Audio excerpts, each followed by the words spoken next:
October, জীবনে কোনোদিন পাপীকে ঘৃণা করবেন না। পাপকে ঘৃণা করুন, পাপীকে ঘৃণা করবেন না।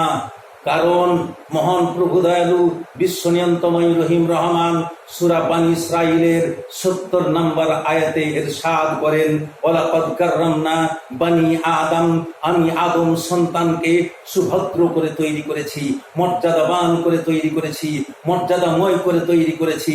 অতএব আদম সন্তানকে কোনোদিন ঘৃণা করবেন না। যতই সে পাপী হোক, যতই সে পাপী হোক, তাকে ঘৃণা করবেন না।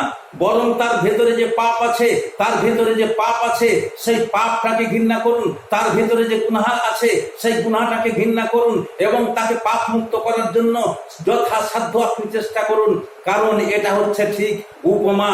এর উদাহরণ হলো, অ্যাকচুয়াল উদাহরণ হচ্ছে রোগীর মতো। পাপী হচ্ছে রোগীর মতো। যেমন রোগীর ভিতরে যে রোগটা আছে তাকে ঘৃণা করুন। রোগীর ভিতরে যে জ্বর আছে সেটাকে ঘৃণা করুন। রোগীর ভিতরে যে সর্দি আছে সেটাকে ঘৃণা করুন। রোগীর ভিতরে যে কি বলে পাথর আছে তার পেটের ভিতরে, সেটাকে ঘৃণা করুন। তার ভিতরে যে ক্যান্সার আছে সেটাকে ঘৃণা করুন। তার ভিতরে যে সুগার আছে সেটাকে ঘৃণা করুন। তার ভিতরে যে প্রেসার আছে সেটাকে ঘৃণা করুন। যাবতীয় অসুখ আছে সেইগুলাকে ঘৃণা করুন, কিন্তু ওই রোগীকে জীবনে ঘৃণা করবেন না। রোগীকে যদি ঘৃণা করেন তাহলে কোনো ডাক্তার রোগীকে যদি ঘৃণা করে তার সেবা জীবনে করতে পারবে না। রোগীকে যদি ঘৃণা করে তার চিকিৎসা জীবনে করতে পারবে না। রোগীকে যদি ঘৃণা করে তাহলে তার ধারে পাশে কেউ ভিড়বে না। তার ধারে পাশে না ভিড়লে তার সেবা কি করে হবে? অতএব সেই রূপ ভাবেই হচ্ছে পাপীর ভিতরে যে পাপটা আছে, চুরি করা পাপ আছে, এটাকে ঘৃণা করুন। জেনা করা পাপ আছে, এটাকে ঘৃণা করুন। সুদ খাওয়া পাপ আছে, এটাকে ঘৃণা করুন। মদ খাওয়া পাপ আছে, এটাকে ঘৃণা করুন। তার ভিতরে রাহজানি করা পাপ আছে, এটাকে ঘৃণা করুন। পরনিন্দা করা পাপ আছে, এটাকে ঘৃণা করুন। পরচর্চা করা পাপ আছে, এটাকে ঘৃণা করুন। তার ভিতরে যে পাপগুলা আছে এগুলা তন্ন করে আপনি ঘৃণা করুন, কিন্তু পাপীকে জীবনে ঘৃণা করবেন না।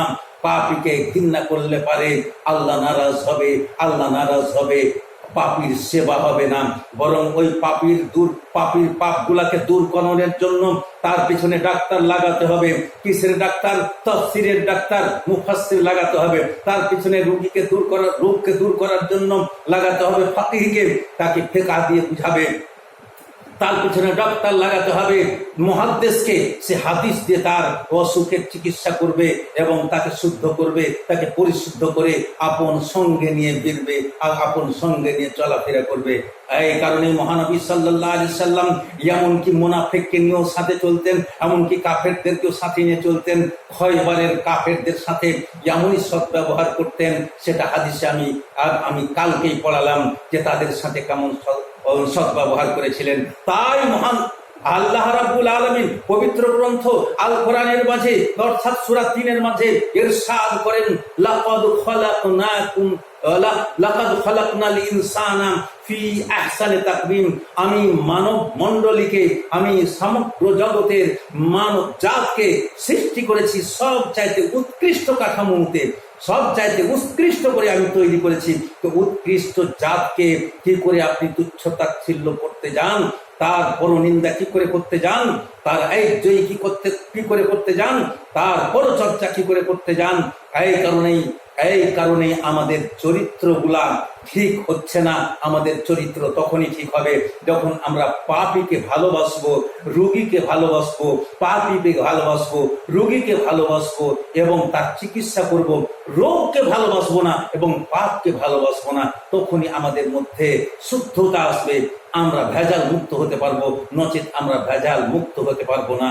আশা করি বুঝতে পেরেছেন। আসসালামু আলাইকুম ওয়া রাহমাতুল্লাহ।